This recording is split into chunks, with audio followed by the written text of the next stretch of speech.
So this is Louise Jackson. I'm here at UC Riverside's Alumni Association, and we're very grateful that today we've got Bessie Donna Amurua with us today. She's with Instagram. She specializes in strategic development there. And we're going to get started with our digital career conversation. I'm in Now What? Bessie Donna is going to be talking to us about some of the things that you should be thinking about when you're starting a new job, some of the things you should be scheduling in your first few months, all the way through to that 6-month point. And we're really grateful. Bessie Donna is an alum of UC Riverside and is really willing to share her expertise with us. Welcome to the call, Bessie Donna. Thank you so much for being with us today. A reminder to our alumni, if you've just joined us, my apologies, I had some slight digital issues earlier, so if you did hear some feedback, my apologies on that. Hopefully the recording, everything's coming through smoothly. If you do have any problems, feel free to email us at alumnicareers@ucr.edu. And if you do have questions, we really want today's session to be conversational. Go ahead and type those into the Q&A feature, which is located at the bottom of your Zoom screen. Make sure you ask those questions. Really, Bessie Donna is willing to share her expertise with us. We want to make sure your questions get answered. So Bessie Donna, I'll let you take it away. I might jump in periodically to ask questions. But go ahead and share your career story with us and tell us a little bit about yourself, and then we'll get started with our session. Hi everyone. My name is Bessie Donna. I graduated in 2010 with a BS in Sociology, Law and Society with a minor in Business from UC Riverside. I then went on to work at LA Models, where I became an agent and worked with models and actors, booking them on different roles and opportunities. And from there went on to go work for Revolt TV, which is a music TV network, where I started out working in social media and left the company as consumer marketing director for the entire network. Moving on from there, I was very interested in digital and what it meant to work with brands online, as well as talent. And I ended up becoming the director of M&P, which is a digital talent management company, at a YouTube MCN called Style Hall. And from there, I was recruited to come to Instagram, where I am a strategic development partnerships manager, and I work with creators across Instagram. So kind of a long history, but I was able to I want to tell you today how I was able to kind of get through that and get to where I am now, and actually what it means when you do get your job. So I was in my senior year when I actually started thinking about how I conquer my classes and my coursework to move forward and actually have a sustainable career. And I went through a couple of pitfalls. One, I decided not to go to law school after getting into a third tier, and I felt that I wanted to actually have bigger goals. So I took a lower paying position as a receptionist at LA Models, but I voiced my interest in going into management, business management specifically, and that was approved by our COO, who then trained me to kind of move on from there, and that's how I obtained my role. So it was really voicing, my opinion about what I wanted to do, and also having goals in mind, and then implementing those into action by finding mentors and sponsorship around me. I really like that point, Bessie Donna, about making sure we're verbalizing, in the sense we're not going to get what we don't ask for. So how do we do that in a way that's, once we're established within a role, making sure that those around us, specifically our supervisor, know what our career goals are, which give us that opportunity to advance. So I like you mentioning that. Thank you. Yeah. So the first 6 months at any job are super crucial. So it matters because, one, you're laying the foundation and building relationships. And this is important because you want people around you to be able to know who you are and what you're capable of and bring to the organization. So making sure that you have not only a roadmap for yourself, but are aligning yourself to have strong relationships within the organization is super powerful. And that's something that I did at every single job along the way. Performing well during that time also sets you up for significant impact and valuable contributions, not just to your team, but the organization over long term. Mm-hmm. So what you do in that first 6 months is really going to dictate how well you do later on. And all eyes are on you. It's a great opportunity to shine. And the first 90 days matter and are a big opportunity. It's not always that you have to come out running out the gate with something big to special and offer, but even just providing support to certain colleagues or attending certain work events matters, because you want to show presence and show people that you're there and a part of the community. One of the things that I do to strategize whenever I come into a company or into a space is goal setting. And I do 30, 60, 90. So within the first 30 days, what do I want to accomplish? Within the next 60 days, what do I want to accomplish? And in 90 days, what do I want to have finalized and said about me? And then I reevaluate for the next 3 months from there. So I that really like that. Yeah, that's really, thank you for sharing that. And I think hopefully our alumni are hearing all of this, but putting those goals in place is key. So thank you for mentioning that, Sidona. I really think that tracking those and then having that as sort of that, I don't want to say contract, but that unspoken expectation between yourself and even your supervisor is really key, so that you're keeping yourself accountable as well as he can keep you accountable to what you said you were going to accomplish in those time frames. So really, really cool. And then developing professional presence. So nowadays, as the world becomes more modernized, I think there is a connection between presence and professional success. And most of the time, we often think that's just the way that we dress, but that's not the case. So being prepared, also coming to meetings on time, making sure you're taking notes, listening in those meetings, anticipating, answering questions, asking questions in meetings, really makes you be seen and have a professional presence in the room. The style, so understanding the language and culture. A lot of the companies now today have probably already have their culture, unless you're at a startup where that's something that is being acclimated and coming together. So understanding the style is important, because you want to be able to not fit in, but contribute to that growing dynamic. So understanding the culture is super important. And communication, speak and listen, but also be confident when doing that. So that's also with your colleagues, with your coworkers. Feeling confident enough to speak in meetings when necessary, and understanding what the communication style is. So it's not going to be the same style that you usually talk amongst with your friends at work, because there is a different culture in the workplace, and people need to be respected as well as you want the same type of respect. So learning how you interact with the different people around you and what their styles are super important. And I feel like the best way to have a professional presence is by incorporating all these things into the way that you do business amongst your colleagues. And the last pro tip I have for developing a professional presence is being authentic. So being authentic isn't just being who you are, but it's bringing your best self to the table. And that's like knowing when to toggle business versus casual. And that's going to help you be professional. So really understanding that line. You want to be able to build trust, and building trust in the workplace is also by being true to yourself and being authentic. So there are times where it's going to be hard to give difficult feedback to people, or it's going to be easy to give certain feedback. And can you accept, critical feedback?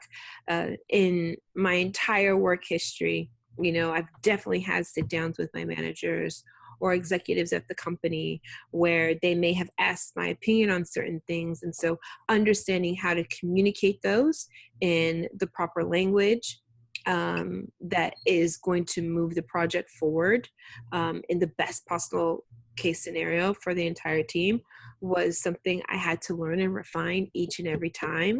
And I didn't kill myself when I got it wrong. I just really learned, okay, this is how I'm going to make it right moving forward.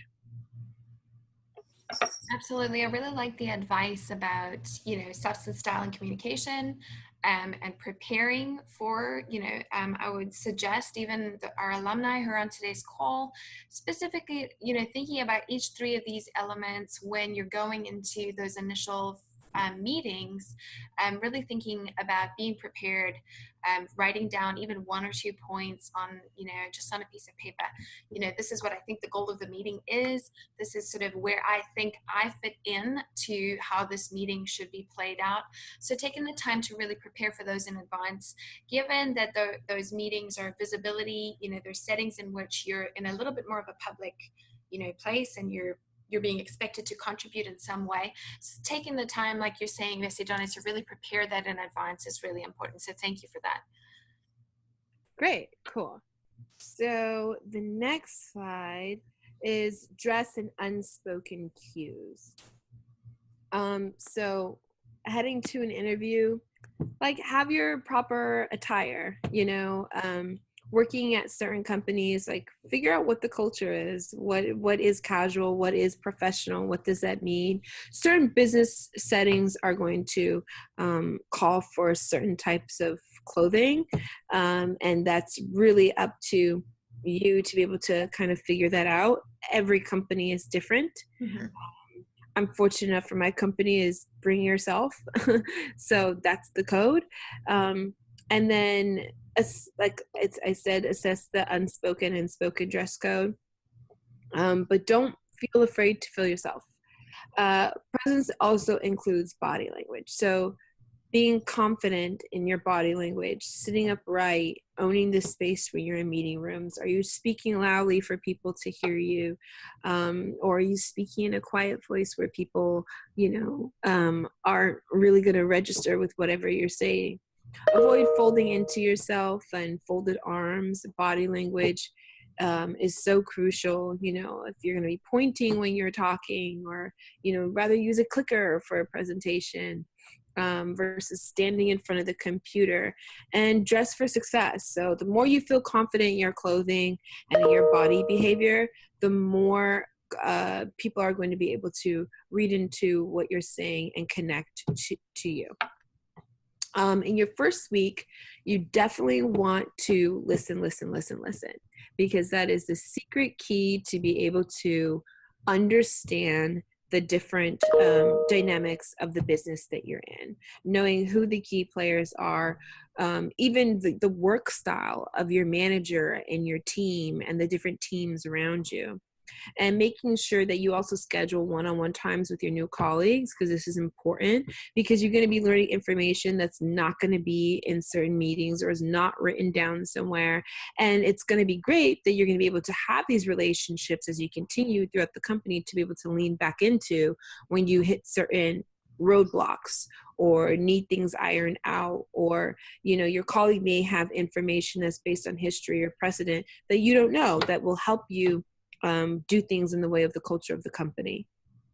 And this is your time to also adopt a schedule and build a habit, which are going to be key symbols to push you into success. So do you want to start off getting to the office earlier in the morning, or do you take your calls on the road? What time do you leave? What time do you take lunch? Do you take lunch on the clock, or do you take lunch off site? Do you take lunch with your colleagues, or your lunch times meetings? Those things will change from day to day, and you'll figure them out as you go. But it's so important to settle those habits into the beginning so that your colleagues also get used to your work schedule too, and they can anticipate when you'll be available. Like, I tend to travel a lot, so they know the best way to not find me is at my desk. It's definitely to message me or email me, and I schedule my meetings to be in person. Other than if I'm on the go, that's when the random kind of occurrences happen. But it's always great to reconnect people as I travel from office to office. I really like your suggestion about building those habits in, and I think key to that is really, accountability. So, that really makes you a trustworthy employee, or seen as a trustworthy colleague, that your colleagues, your teammates can depend on if they know a little bit about sort of what your work schedule looks like, what some of those habits are. So really building those in at the outset is great advice, Visidonna. Thank you for that. And to our alumni on this call, considering, building those in, what those might look like, and taking your time to really consider some of those things before, just plowing in, like you're saying, with, immediately, oh, I'm going to do it this way. Really give yourself a chance to kind of assess what the culture is before you make those choices. Sure. And so also too, if you're not coming in as CEO, you're most likely going to be reporting to somebody. Mhm. So it's really good to learn your leadership. So, and manage the expectations and outline of your work that lead to you actually achieving your goals. So, the 30, 60, 90, how do you get to that? And how do you manage the expectations of not only your leadership, but supporting your leadership? And that's all in outlining the work and leveling those goals. You also want to ask questions, listen, and provide support to your entire team, because as your team wins, so will you. Individual contribution is important, but you want to make sure that your team feels supported, because you're not alone. And most of the work that you'll probably do is together, and it's a reflection of everybody overall. So it's also going to be a reflection of your work. And then looking ahead for upward mobility and taking ownership and initiative, that's leadership. So as you work on things in the moment, working at a company, Q1 can go to Q2 very quickly. And how do you want to make sure that your career is always driving forward? And so upward mobility is a lot of things that is one thing that employees seem to really harp on and want to have, because that's their measure of success. So showing leadership by taking ownership and initiative of certain projects, especially the ones that people aren't all raising their hands to do, are going to be the ones that stand out. Fixing problems, I can't tell you how crucial my career that has been to my career. Solving problems and accepting challenges that nobody wants to do made me a standout key player, because I was able to, one, not only help the company but move the company forward on certain projects. So that showed that I could complete things, be a leader, do things on my own or with a team, and get things going. And it also, would make my manager shine. So I became an asset to the team, and it's a great way for you to be an asset to your team too. So it's not just working hard, but it's working hard with a strategy. Absolutely. And I really like the advice about considering a strategy. So even taking an opportunity to consider, what are those problems, or what are those strategic priorities for your supervisor, in terms of what he's trying to do in terms of managing up even higher in the organization, taking the time to really figure out what those are and building them into your own career development strategy. I would suggest even potentially writing it out. What are some of the key things that you've identified that your boss would be interested in accomplishing or solving? Presenting them to him, really getting his buy-in, really could increase, like you said, show your importance to the organization and your ability to address those priorities or those problems. So really like that advice. Thank you, Visidone. And actually, sort of potentially in line, one of the questions that came in, someone said, I'm coming out of a degree in business. I'm in a low paying administrative position, and I'm hoping to try and move into a managerial position. What are some of the things that you told yourself, or some of the things that you did that help you push from that first initial position into your subsequent roles? Initiative, doing the research, being curious, being um, attentive, showing up early, leaving late. And that wasn't just showing up and early, leaving late because that showed I was working. I was actually working.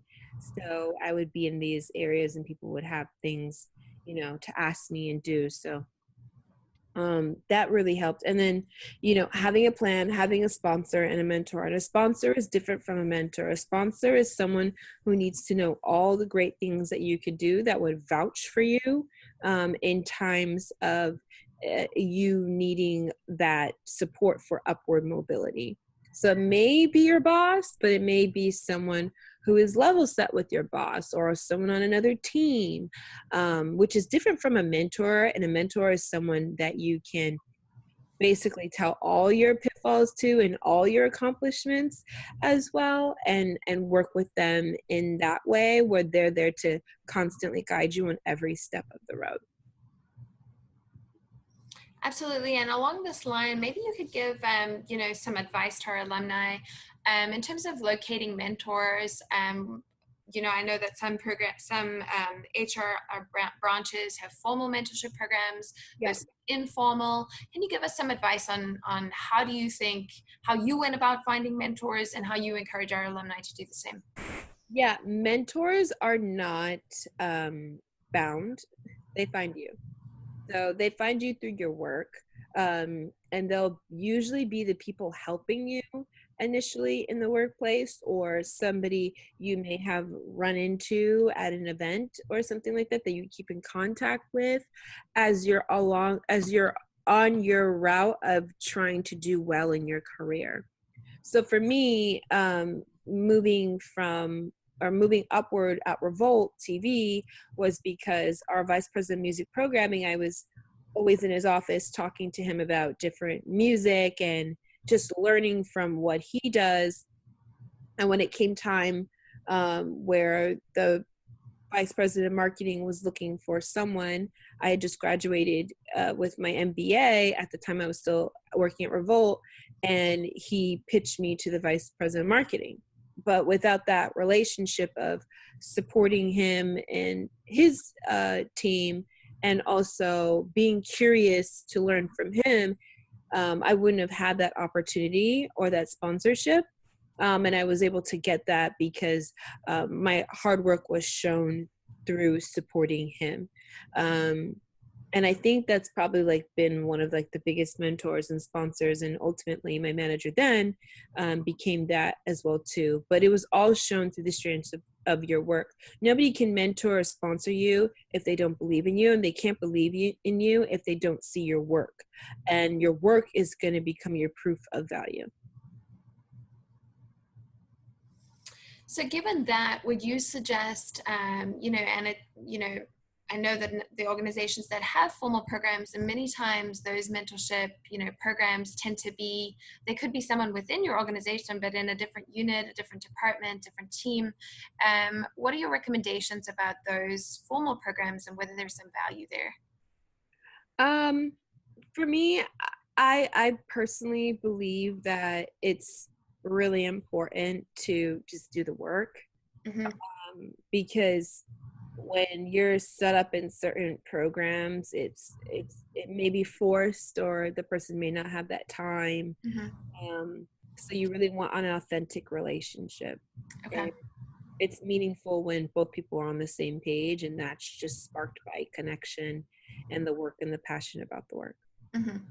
Absolutely. Great advice. And I think so, that's not to say that formal programs don't have some value in terms of some kind of initial support, but potentially the informal relationship, mentor or sponsorship relationships, in a sense, may have more value given that, like you're saying, there may be situations where someone's actually seen the work that you could do, and the work that you're providing, as you're saying, that's your promise of value to a potential, new opportunity. So great suggestions there. I've got a couple of questions. Maybe we can jump in, and again, would encourage you to Yep. keep Yeah, so I see answering. here. The first one is coming out of a degree of business. I'm also in a low paying administrative position, hoping to move into a managerial position. What are some of the things that you told yourself, or some of the things that you did that helped push you through the first position? So my first position, I believe, as when I was a receptionist, um, a lot of the different agents would pass by my desk, and I would always notice they were so busy. And I was like, well, I can help you up here, because I'm just answering phones and I could simultaneously task. And so I started getting work on my desk, which showing I could do both my job and I could do the job I was looking to get. So I utilized that time period and trained myself to have a mindset of like, I'm already in training. So Mhm. it's almost like you show up for the job that you want, not the one you already have. Mhm. And so by the time, 6 months went by, and I probably like 3 to 4 months went by, and I was assisting the agent from the receptionist position and doing well at my receptionist position. They're like, we should get this girl a junior agent position because she'll be making us money. So I was able to transition.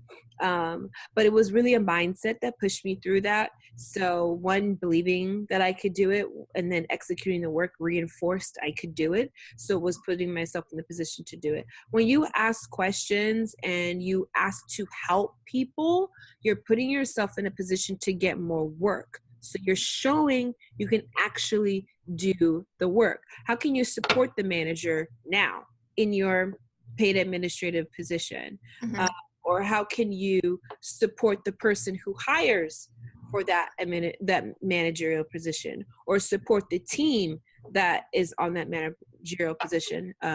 That will definitely help. And I understand the next question was, how can I utilize LinkedIn as more of a young business professional? LinkedIn was actually how I got my position here at Instagram, which was really interesting because I utilized that platform to really talk about how my personal beliefs on the industry I was going into. And it's not something that my friends really want to talk about, like when it comes to my day job. So any thoughts I had that were like thought leadership types that would motion for discussion, I'd put them on there and engage with certain people. So on the professional platform, people saw me in that vein of what I wanted to do. And with that, one of my high school friends knew that I was so heavily involved in that space, and was friends with the recruiter who shared my information and said, you should really reach out to her. And from there, I entered the interview process. So really, in both of these questions, I really like what you're saying about speaking to the future, in the sense of everything that you're doing, whether it's the work you're doing, you're writing to the Yep. future, you're working Yep. to the future, you're Mm-hmm. dressing to the future. Yep. Every task you're taking on is in a Moving sense. forward. So yeah, so it has to be Mhm.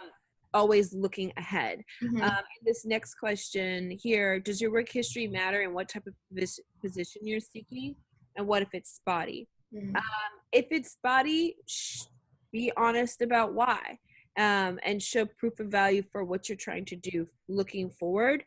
My work history is I had 2 internships, one at Aftermath Records, which is under Beats by Dre, and BT, which got me my receptionist position.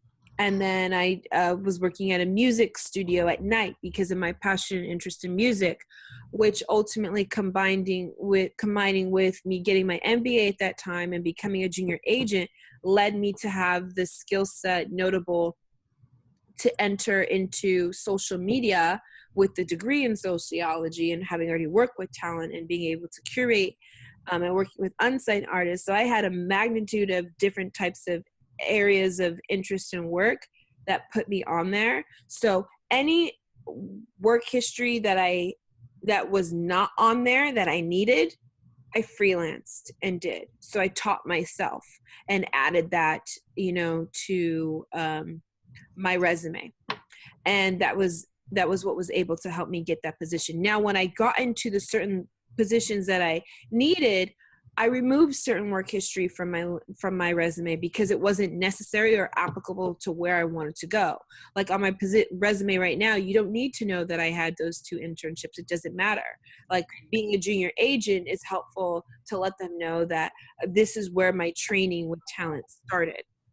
In this next question, millennials get the bad reputation of moving around a lot based on their resume. Is it bad to move around a lot? And what if you're not sure about what you want to do? It's not bad to move around a lot because you want to try certain things, but as you're moving around, you should be moving and doing things you like. So if you're leaving, it's because you don't like, or you're moving forward, or you're trying to go to the next thing. But combining all of that experience and saying it qualifies you for something else is where I feel like most people mess up. So, having 3 different jobs in 3 different areas and then saying you want to go into a new area doesn't tell me you're confident about the area that you're going into, or that you have the work history to do it. So you really want to make sure that your experience on your resume is tailored to the job that you're going to. If it's not tailored, then you're exposing yourself to being seen as unqualified. And I would say definitely, with the millennial audience, employers are realizing that the time at organizations is getting shorter. Gone are the years of employees working for companies for 20 years. The loyalty issues are slightly different, and employers really are on board with how this is changing. That being said, you definitely, as Bisadonna is saying, I would encourage our alumni to consider that you want to show intentionality, you want to show planning and forethought in terms of how you're switching roles. Kind of what you were saying, Bisadonna, about, if you're going to jump to 3 different positions in 3 different years, you need to be able to make that case as to why, and that this was an intentional choice on your part in terms of developing a certain kind of experience. So, would encourage that. And we have one more question. It's a great question. Yeah. So any tips for salary negotiation for women? 150%. First off, do your research of the space that you're going into and what the salary demands are. And then also ask for what you want, not for what you need. So you shouldn't be afraid to ask. But I also believe asking within the salary demands. So there are plenty of times where I didn't get what I was offered, but I got more than I thought that I would get. But I think the biggest note is to ask for, what you feel like you are warranted, not for what you need, not for what's just going to pay rent and get you by. Because when you go into a position too, especially at a new company, you don't know how long you're going to be there. And you want to make sure that you have the best chances of moving forward. And now when you do hopefully get that, salary, you will definitely be able to kind of get your feet wet and do things, but then your work is also going to have to consummate with your salary. So then you just have your shoes to fill. And so, yeah, definitely. And there are some different books that you could read that are super helpful. I believe one is called, there's kind of like let me see. I think I have some that I've bought. Negotiating with Giants is definitely going to be one that I would suggest to read. Absolutely, and I love what you're saying, Ms. Donna. And while we're talking about different resources to look at, when we were addressing body language, those of you who have not looked at Amy Cuddy's work on professional presence and body language, there's some really great tips that she has out there on, having confident body language. She talks a lot about, about occupying a certain kind of space and confidence, the importance of that in evaluation situations. So take a look at Amy Cuddy's work on professional presence, specifically body language, and then negotiation. I love your advice. I definitely think that this is an area where women or those of us who may not have as much confidence tend to shy away from. I don't know anybody who loves negotiating, but it's really the only opportunity you have prior to signing on the dotted line with a company to really ask in a sense, like you're saying, show your value in a sense. So I would encourage our alumni to do the research, to make sure you look at salary.com, but then also recognize this is an opportunity for you to build trust. So you don't want to come across, too harsh, but at the same time reasonable, and show that you've done the research. And so what you're asking for is, definitely based on something, reasonable, that you're not coming in just saying, hey, I want X, but based on something substantial. And maybe we'll jump in with Sedona, if it's okay. Yeah, I actually am so sorry, guys. I have to cut it short because I have to hop to a meeting. But definitely wanted to say thank you so much for your time. And my handle is @BessieDonna on Instagram. So if you have any questions, feel free to message me or let me know. All right. Thank you so much, Sedona, for your time. Thank you. Bye, everyone. Bye-bye.